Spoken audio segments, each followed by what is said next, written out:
Күн тәртібіндегі 24-ші мәселе Қырғыз Республикасының референдумы жөнінде конституциялық мыйзам долбору, демилгечилер депутаттар Төрөбаев, Текебаев, Шайназаров, Шыкмаматов. Конституциялық мыйзамдар мамлекеттик түзүлүш сот укуктук маселелер жана жогорку кеңештин регламенти боюнча комитети караган.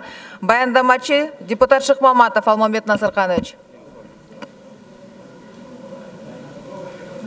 Урматтуу Чыныбаевич, урматтуу депутаттар, Кыргыз Республикасынын референдуму жөнүндөгү Кыргыз Республикасынын конституциялык мыйзамы биринчи кезекте 2013 жылда кабыл алынган жаңы конституциянын талаптарына шайкеш келтирүү максатында иштелип чыккан. Анткени мына баарыңыздарга белгилүү болгондой 2010 жылдагы конституциядан келип чыккан мыйзамдарды, өзгөчө ошол конституциялык мыйзамдардын баардыгы конституцияга ылайык келтирилген. Жалгыз ушул референдум жөнүндөгү мыйзам келтирилек болчу. Анткени мына өткөн чакырыштагы 5-сазывда дагы бул мыйзам конституциялык мыйзам болгондуктан 80 добуш камсыз болбой, 1 добуш жетпей өтпөй калган. Ошондуктан биз кайтадан киргизип атабыз. Эң негизги ушул мыйзамдын концепциясы, маңызы ушул конституцияга ылайык келтирүү. Мындан тышкары, урматтуу депутаттар, мурдагы мыйзамдын талаптарына ылайык референдум жөнүндө маселени көтөрүп чыгуу субъектилердин арасында президент бар болчу. Азыркы конституцияга ылайык бул жаңы мыйзамда президент референдум жөнүндө маселени көтөрүп чыга албайт. Бирок ал ушул референдумду кабыл алуу процессинде эң маанилүү ролду ойнойт. Анткени президент мыйзамдарга кол коет. Мындан тышкары бул мыйзамда референдумга кабыл алуу жөнүндө үгүт, ошондой эле каршы добуш берүү жөнүндөгү үгүткө мүмкүнчүлүк берилет. Ошондой эле кайсы маселелер референдумга коюлат, кайсы маселелер референдумга коюлбайт тууралуу маселелер каралган. Мындан тышкары, эгерде мурдагы колдонуудагы мыйзамда шайлоо боюнча комиссия, референдум өткөрүү үчүн атайын комиссия, жумушчу топ түзүп, ошолордун алкагында референдумду өткөрүү маселесин көзөмөлдөсө, азыркы биз сунуш кылып аткан механизмдер боюнча борбордук шайлоо комиссиясы жана жергиликтүү шайлоо комиссияларынын мүчөлөрүнө ушул процедура аныкталган. Ошондой эле референдумду кайсы маалда кабыл алынды деп эсептейбиз, кайсы маалда кабыл алынбай калуу маселелери мурун ушул башка укуктук ченемдерде болсо, биз ушул баардыгын мыйзамдарда камтып атабыз. Урматтуу депутаттар, аталган мыйзам, мына мен ушул жерин баса белгилеп айтып коеюн, Кыргыз Республикасындагы референдум өткөрүү жөнүндөгү коомдук мамилелерди жөнгө салат жана конституцияга шайкеш келтирүү маселе мыйзамдын негизги максаты болуп эсептелет. Эгерде суроолор болсо, жооп берейин. Рахмат, табло бериңиздер. Мыйзам долбору биринчи окууда. Сөз суроо берүү үчүн Рыспаев Кожобек Жайчибековичте. Алмамбет Насырканович. Чек коелу. Неме барбы? Айтсаңыз, мына бул референдум жөнүндө мыйзамды алып чыгып атабыз. Урматтуу депутаттар, концепциясын колдосок болот. Бул референдумду өткөрүү боюнча, бирок бул жерде кээ бир маселелер бар. Конституцияга каршы келе турган нерселер бар. Мына кол топтоо боюнча бу жерде жазылып атат 10 000 шайлоочунун элдик демилге деп. Бу 10 000 азыркы күндө? Сиздер берип атканда? Абдан туура айтасыз. Анткени бу жерде так көрсөтүлгөн кайсы субъектилер референдум боюнча демилгени көтөрө алат. Жана конституцияга өзгөртүүдөн тышкары маселелер боюнча 10 000 киши, ал эми конституцияны өзгөртүү маселеси боюнча 300 000 киши деген бул конституциянын талабы, ал калтырылат. Ошондуктан өткөндө бул маселени Мыктыбек Юсупович дагы комитеттен айткан, бул ушул экинчи окууда оңдолот. Шайкеш келтирилет конституция. Жок, бул азыр бизге берип аткан концепциясында 10 000 шайлоочунун колу керек деп гана жазып берип атасыздар, туурабы? Туура. Анан баш мыйзамда 300 000 деп турат, туурабы? Туура. Анан эмне үчүн 10 000 деп эле анда экинчи окууда шайкеш келтирели деп атасыздарбы? Мен дагы кайталап коеюн, өткөндө. Мага жакшы болбой атат, Алмамбет Насырканович. Дагы кайталап коеюн, өткөндө бул маселе боюнча комитеттин талкуусуна Мыктыбек Юсупович муну айткан. Биз муну бул сын пикир менен толугу менен кошулабыз жана экинчи окууда шайкеш келтиребиз. Бул ката болуп калган да. 300 000 киши бул конституцияга өзгөртүү киргизүү боюнча 300 000 киши, башка маселелер боюнча 10 000 киши. Башка маселелер, бул кайсы маселелер? Пример айтып койсоңуз бир. Бұл жанагы кайсы маселе боюнча референдумга жол берилбейт деген бар да. Мисалы үчүн чек араны аныктоо, согуш маселеси, баа саясаты, экономика маселеси боюнча референдум өткөрүлүүгө жол берилбейт. Анткени бул маселелер боюнча парламент Анда эмесе, урматтуу депутаттар, мен рахмат, Алмамбет Насылханович. Урматтуу депутаттар, анда мен көңүлүңүздөргө буруп коеюн. Эмкиде экинчи окууда шуга көңүл бөлгүлө. Бул жерде референдумга чыгарылбачу маселелерге айтып атат. 10 000 кол менен киргизсек болот деп. Бул Кыргыз Республикасынын президенти Игорь Муктардын мөөнөтүнөн мурда токтотуу же мөөнөтүнөн узартуу, Кыргыз Республикасынын жогорку кеңешинин депутаттарынын мындан ары жогорку кеңештин депутат мөөнөтүнөн мурда шайлоо өткөрүш дайын же болбосо мындай шайлоо өткөрүп мөөнөтүнөн кийинкиге жылдыруу. Бул президентке жана жогорку кеңештин депутаттарына ылайыктуу болуп кала турган болот да. 10 000 добуш менен ушуну референдумга киргизүү деген жол берилип атат. Экинчи окууда урматтуу депутаттар баарыңыздар шайланып келгенсиздер. Эгерде сиздер мөөнөтүңөрдөн мурда кеткиңиздер келбесе, буга туура көңүл бөлгүлө. Мен экинчи окууда буга обязательно катышыбыз керек. Муну талкуулаш керек. Бирок концепциясын колдоп берсек болот. Чоң рахмат. Рахмат. 5-ші микрофон. Процедурный. Бирбол фракциясы Ормонов. Урматтуу төрага, монитордо мыйзам долбоору жок. Заключениелер турат. Башка эчтеке жок. Монитордо 24-ші болуп Кыргыз Республикасынын референдуму жөнүндө так бар, материалдар бар. Карап көрсөңүз 24-ші болуп турат монитордо.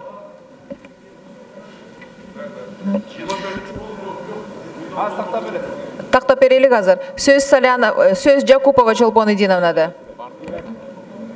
чек. Уважаемые коллеги, действительно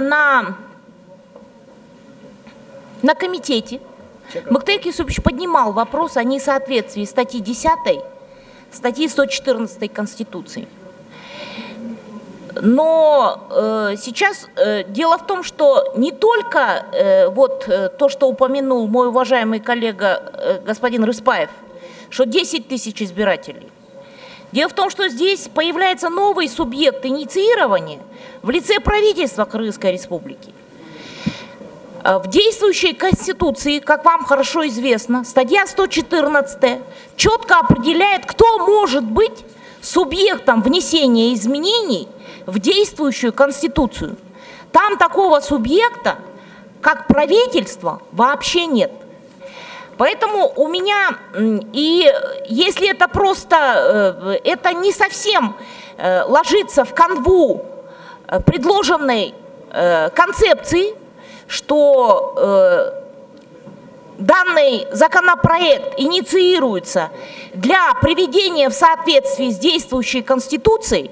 Поэтому я думаю, и второе, если в отношении, например, в данном законопроекте четко прописывается, каким образом будет вноситься инициатива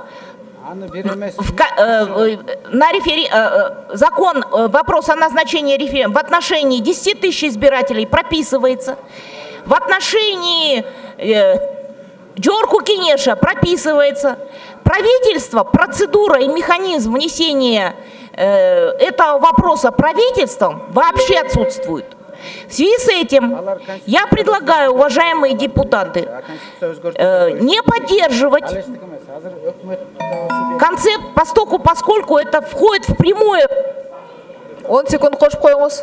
Поскольку это входит в прямое противоречие с действующей Конституцией и с заявленным концептом. То, что в справке об основании. То есть справка об основании и сам текст закона, они вступают в противоречие непреодолимое. Рахмат. Жооп барбы, Алмамбет Насырканович? Албетте бар. Урматтуу депутаттар, мен ушу тактык иретинде Кожобек Жайчыбековичтин суроосуна бир стенограмма үчүн жооп берип коеюн. Жанагы депутаттардын ыйгарым укугу боюнча, президенттин ыйгарым укугу боюнча бунун баардык маселе Конституцияда аныкталган. Буларга өзгөртүү киргизиш үчүн Конституцияга өзгөртүү кириш керек.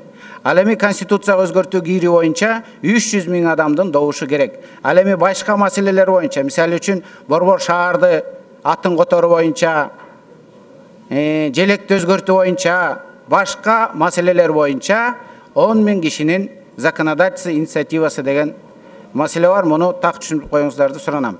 Экинчи Чолпон Эдинанын суроосу боюнча. Чолпон Эдина, мына бүгүнкү күндө мыйзам чыгаруу, сиз аны абдан жакшы билесиз. Мыйзам чыгаруу субъектисине кимдер кирет? Депутат, өкмөт. Ошондуктан ушул референдум жөнүндөгү мыйзамды субъект кыла турган бу жерде жазып турат. Сиздер ар бир депутат ушул мыйзамды референдумга өзгөртүү киргизүү боюнча мыйзамды инициатива субъектisi боласыздар. Ошондуктан өкмөт дагы как субъект законодательной инициативы может вправе инициировать закон Кыргызской Республики о внесении изменений, о вынесении вопроса на референдум. Чолпон Эдинон, микрофон беріңіз, ойын бүтіріп алсын. Уважаемый Алмамбет Насырканович, я вынуждена призвать вас к тому, чтобы вы внимательно прочитали статью 114 действующей Конституции. Как вам хорошо известно, в 2010 году вы намеренно усложнили процесс и порядок внесения изменений в действующую Конституцию.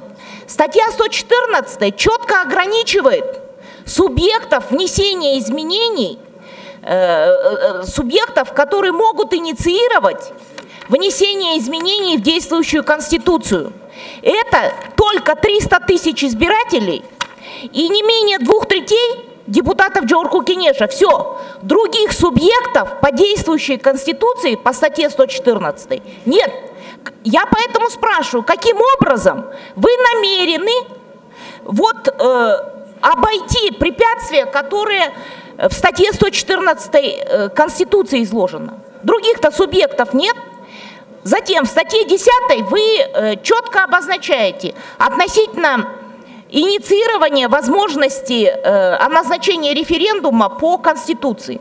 Вы ведь в пункте 1 ограничиваете права депутата. Вы пишете, что да, депутат Джорку Кенеша по всем вопросам, кроме вопроса, указанного в пункте 1 настоящей Конституции. То есть депутат Джорку Кенеша не обладает правом о внесении изменений в Конституцию Кыргызской Республики, инициировать вопрос. А почему же вы тогда это оставляете за 10 тысячами избирателей и за правительством Кыргызской Республики? Чолпон Эдина, давайте сделаем так. Вы либо надо правильно читать и правильно толковать, поскольку нас слышат, наверное, все юристы, правоведы, граждане. Мы можем так просто исказить ситуацию. Тут четко, черному по белому написано, что изменения в Конституцию инициируются не менее чем 2/3 от общего числа депутатов. И никакого депутата не лишены.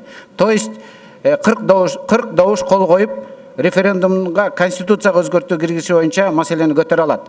Вторым вопросом четко, черным по белому идет, что 10 человек, 10 тысяч граждан, правительство и каждый депутат самостоятельно может инициировать вопрос вынесения на референдума, не относящийся вопросов о внесении изменений в Конституцию. И здесь четко императивная норма, она не может толковаться по-иному.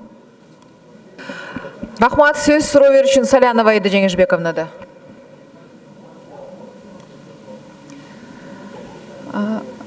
Саламатсыздарбы, урматтуу депутаттар, урматтуу Алмамбет Насырканович. Негизи ушундай маанилүү мыйзам долбоорлору акыркы күндөрү, парламенттин иштеп аткан акыркы күндөрү киргизилгени өзү факт. Мени өтө тынчсыздандырат да.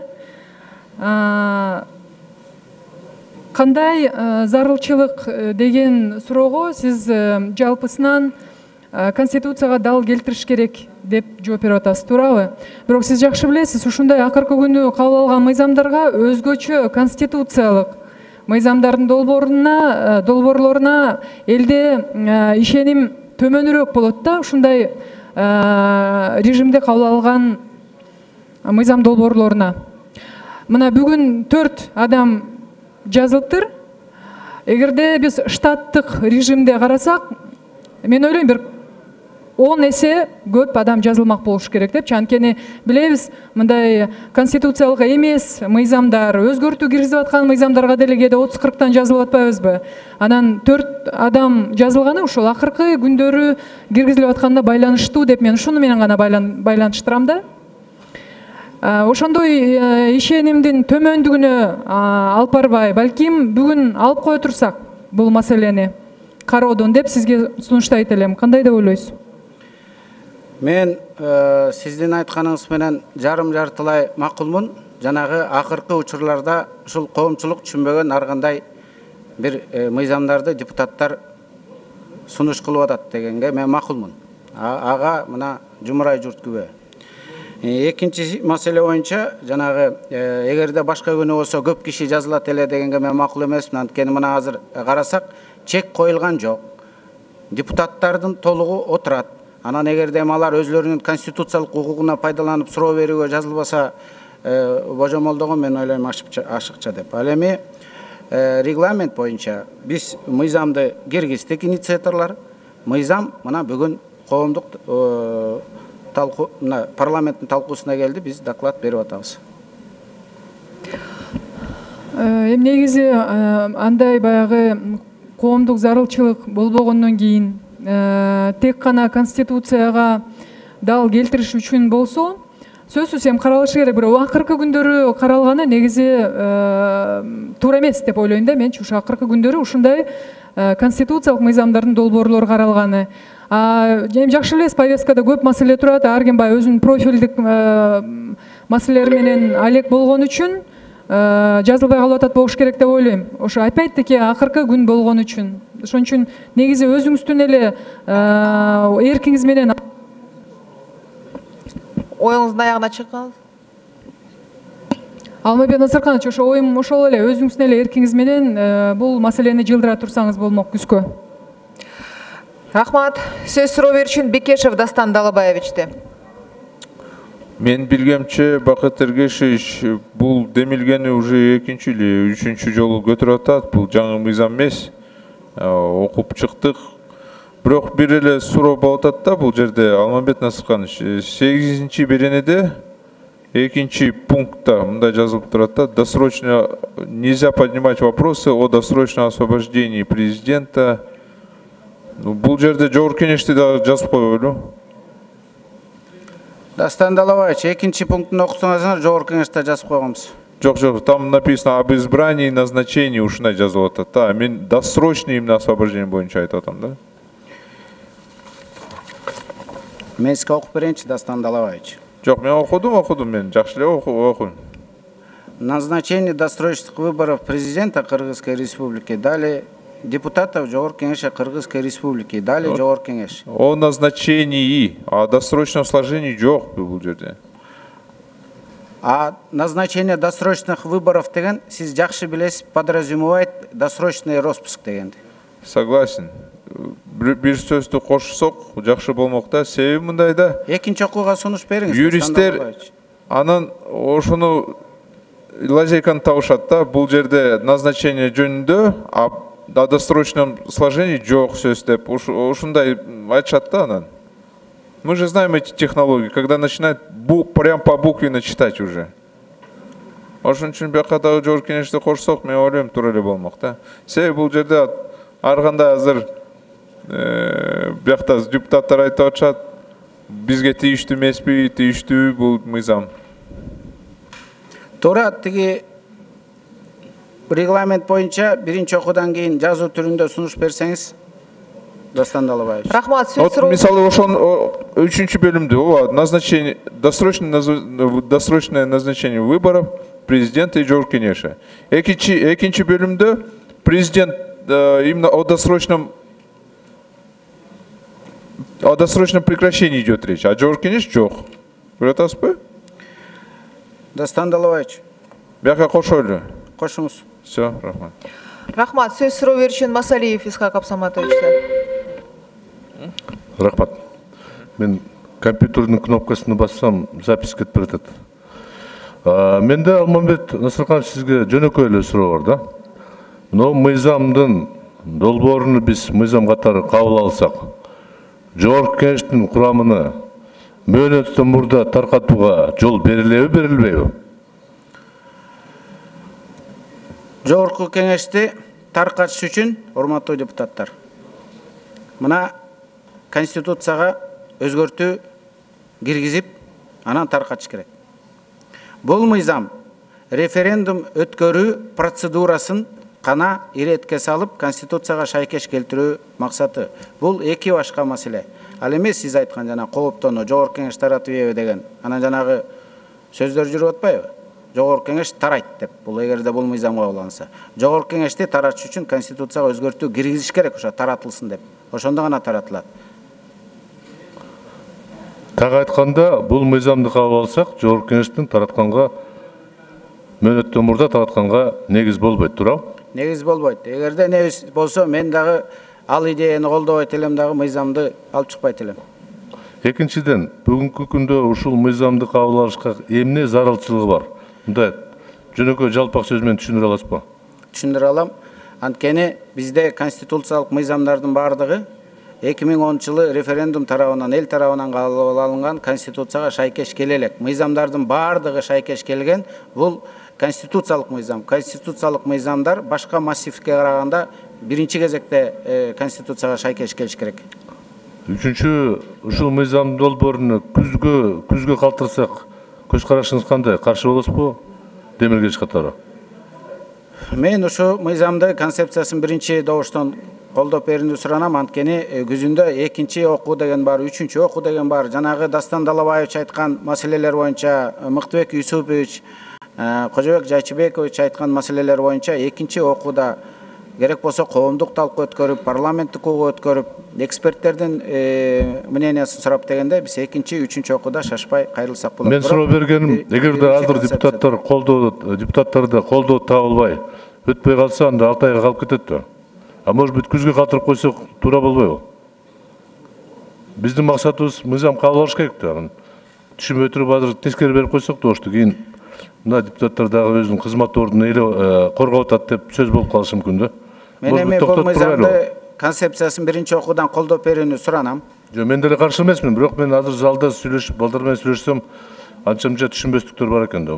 Может быть, шашпай турбайсыңарбы? Сиздер чечесиздер, добуш берүүмө. Урматтуу төрага, мен деле сунуш кылат элем, Айя Жеңишбековнун сунушун колдойт элем. Туура көрсөңүздөр, балким эгер мүмкүнчүлүк болсо добушка коюп, күзгө калтырып койсок кандай болот? Рахмат. Рахмат, сөз суроо берүү үчүн Женчироев Перлан Канатбекович. Потом вы, потом вы. Рахмат, урматтуу Алтын Сейдбековна. Алмет Насырканович, бир маселе айтып коесузбу? Могу 10 000 кишинин демилгеси менен дегенде мурунку мыйзамда бар беле мындай редакция? Же жок болсо эмне себептен мындай кирип атат да? Мурунку мыйзамда 3 конституцияга өзгөртүү киргизүү боюнча 300 000 киши бар болчу да. Азыркы норма боюнча биз конституцияга өзгөртүү киргизүү боюнча бардык маселелерди 300 000 киши деп калып атат. Анткени ал конституцияда ошондой жазылган. Ал эми 10 000 киши, сиздер баарыңыздар белгилүү болгондой, ар бир 10 000 киши законодательный инициативага укуктуу, ар бир депутат катары, өкмөт катары, өкмөт дагы субъект законодательной инициативы, ар бир депутат дагы субъект законодательной инициативы, анан 10 000 киши субъект законодательной инициативы. Ошондуктан биз 10 000 кишини коштук, башка маселелер боюнча, жана конституцияга өзгөртүү киргизүүдөн башкасын, сиз түшүндүңүз да?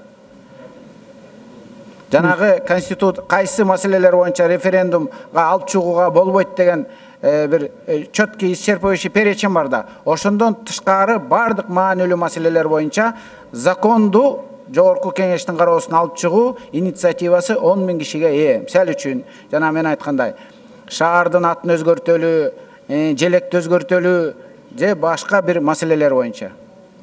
Конституциядан тышкары.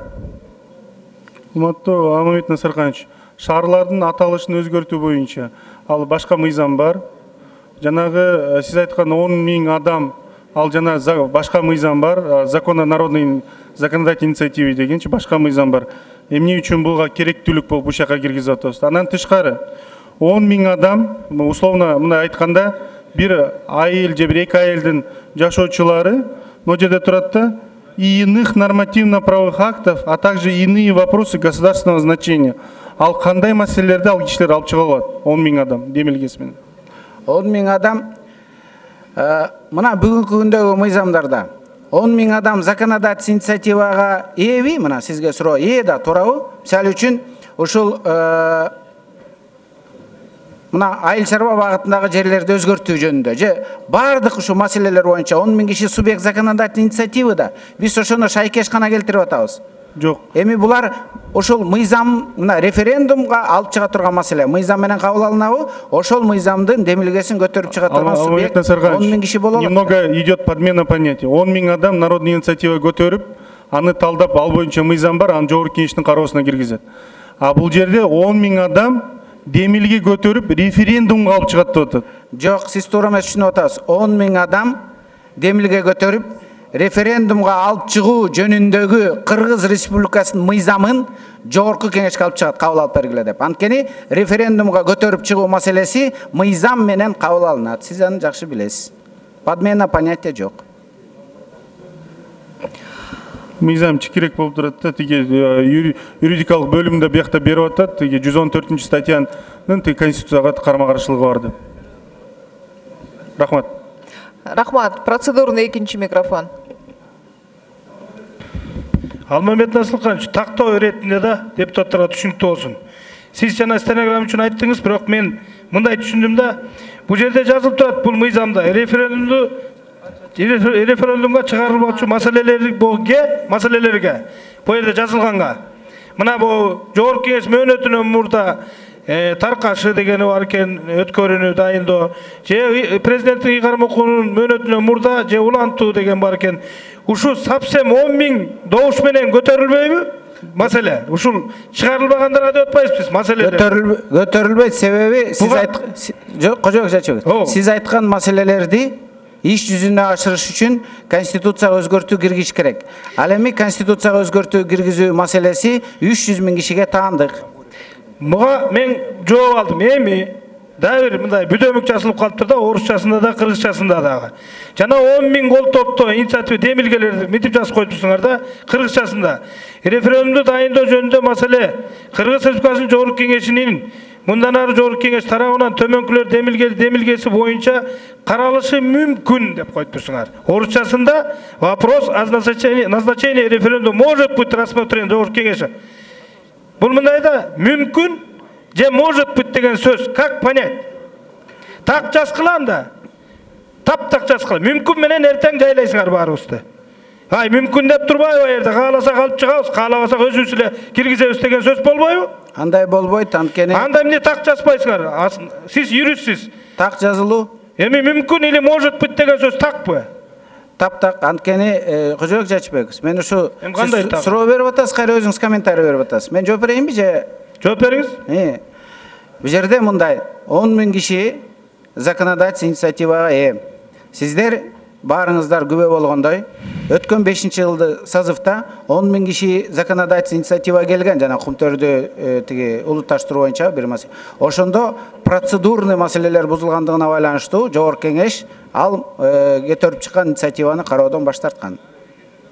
Рахмат. Кожобек Жачыбекович, азыр концепциясы кабыл алынса, экинчи окууга сунушуңузду бериңиз. Азыр болсо, бул сиз процедурага чыгып концепциясына тартыш жок. Депутаттардын көбү анда концепциясына макул бололу, бирок бул экинчи окууда муну тактап алалы. Мүмкүн же может быть да тактайлы. Рахмат. Убакыт бар, мен ойлойм, күзгө чейин убакыт бар. Сөз суроо берүү үчүн Жумабеков Дастан Арзилбековичте.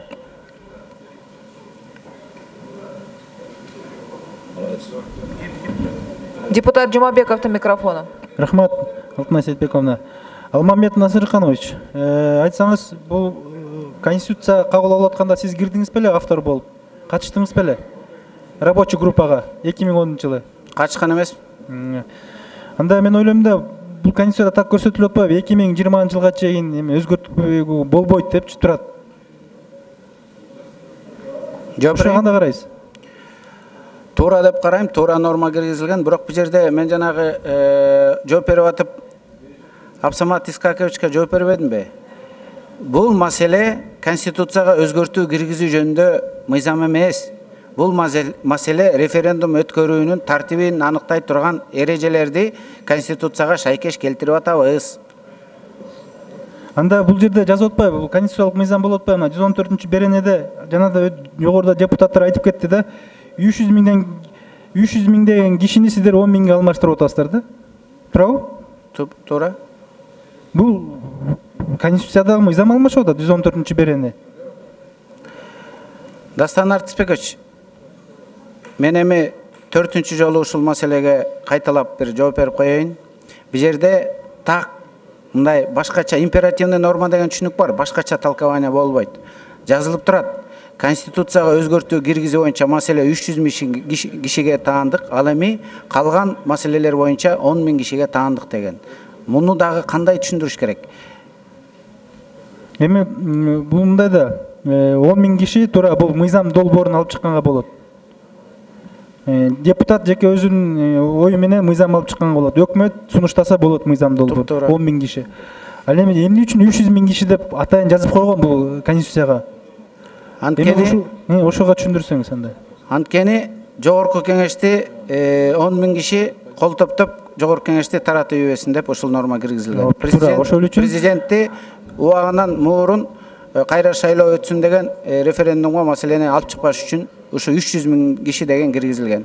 300 миң киши бул элдин баягы бийликтин туткасы эл дегенде, эгерде 300 миң киши ушуну кааласа, анда ал маселе референдумга чыгыш керек.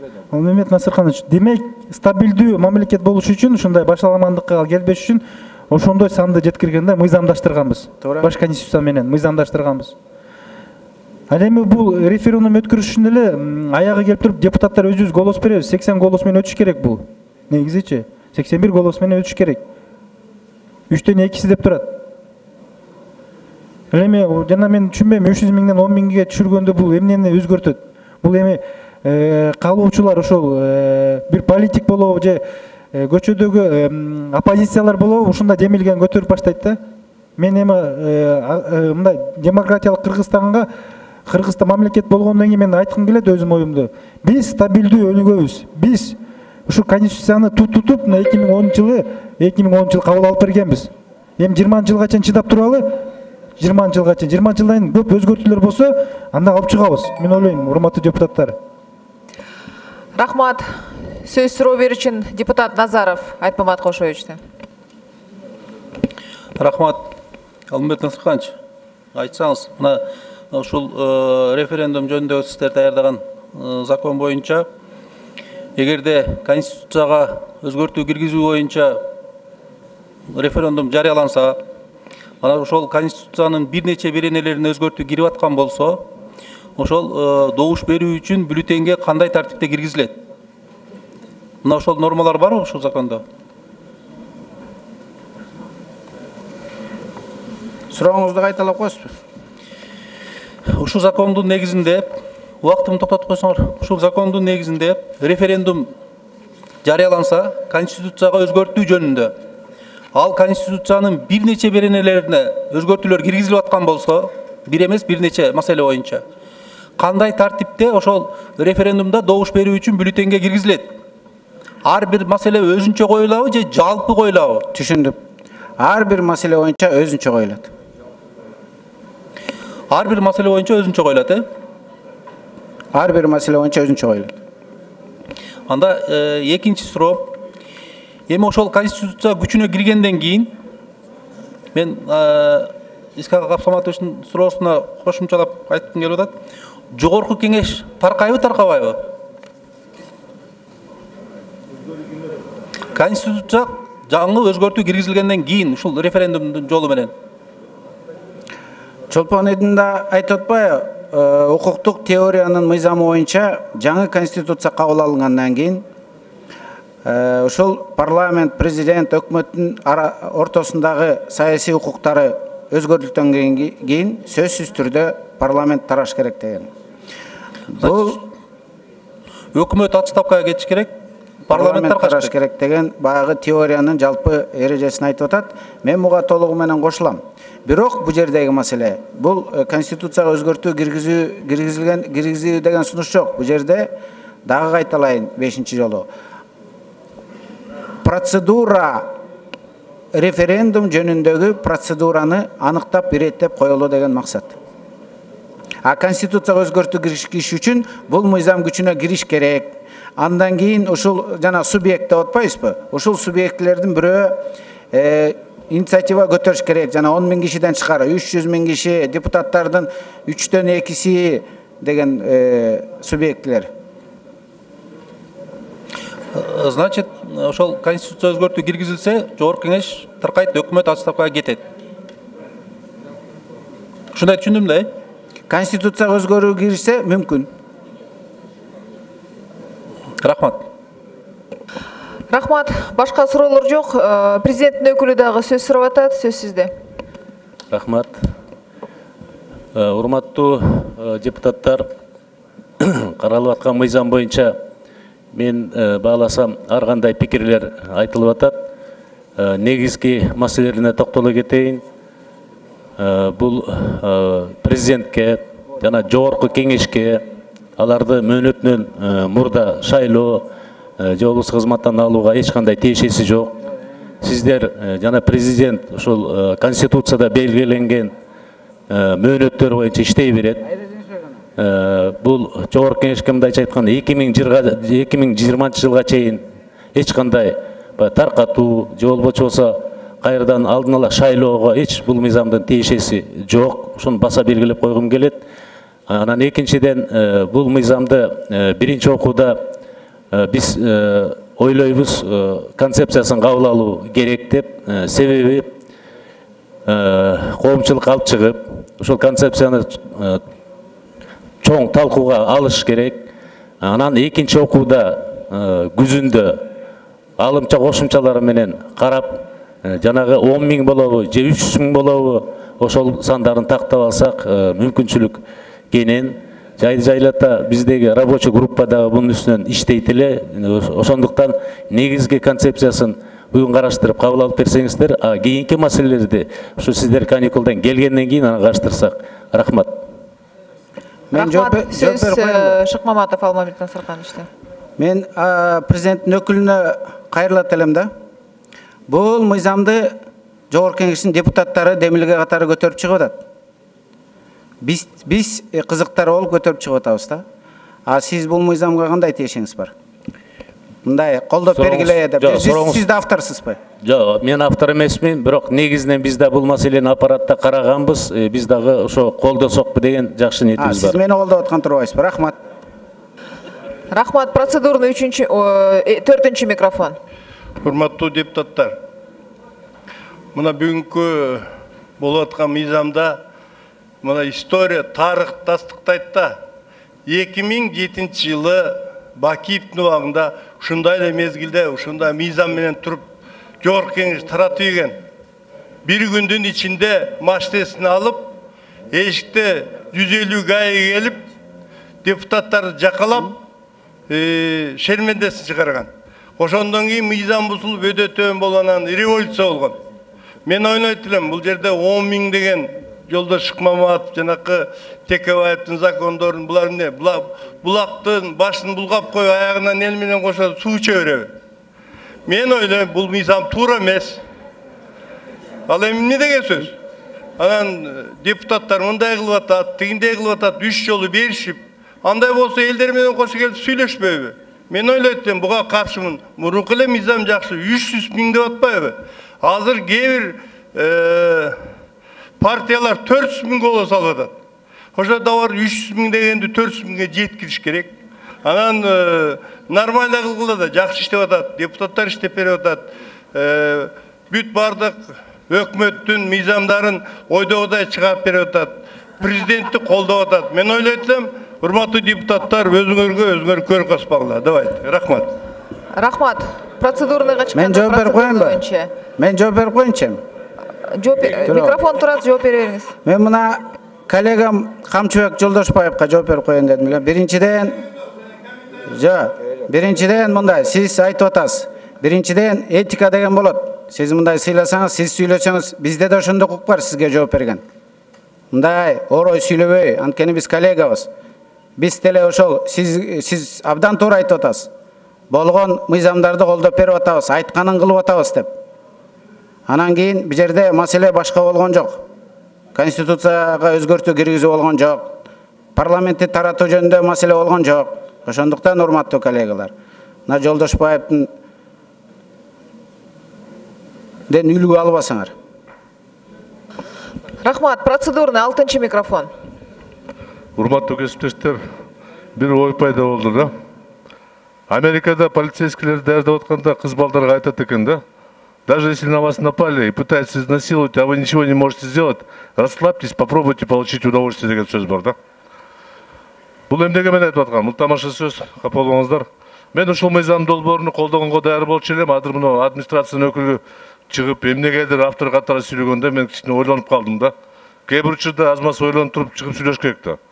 Эмне зарылчылык сиз автор болбосоңуз? Биз туура айтып атат коллегам. Эмне гана колдоп бербей атабыз? А бирок ар нерсенин чеги бар да. Нормально кетип аткан проектти сиз чыгып алып азыр ушуну колдоп бериңиздер деп сургаңыз мени кичине мындай ойлондуруп койду да. Мен башымдан 2 жолу таратуу өткөн. Урматтуу кесиптештер, мен айтып кетейин ачык айтканда, бул мыйзам негизинде эч ким тарката албайт. Керек болсо өзүбүз арыз жазып кетебиз. 2-3 фракция. Ошо мен жогорку кеңеш жок болуп калышы мүмкүн. Кеп анда эмес. Бүгүн мен сунушум бар бир же күзгө калтыралы. Чырды туудурбай. Бүгүн азыр каршы добуш берсек биз элдин алдында уят болуп калабыз. Өзүнүн креслолорун коргоп, каршы пикир берди деген мен ага да баргым келбей атат да. Рахмат. Башка суроолор жок. Комитеттин корутундусун окуп коюңуз, Алмамбет Насырканович.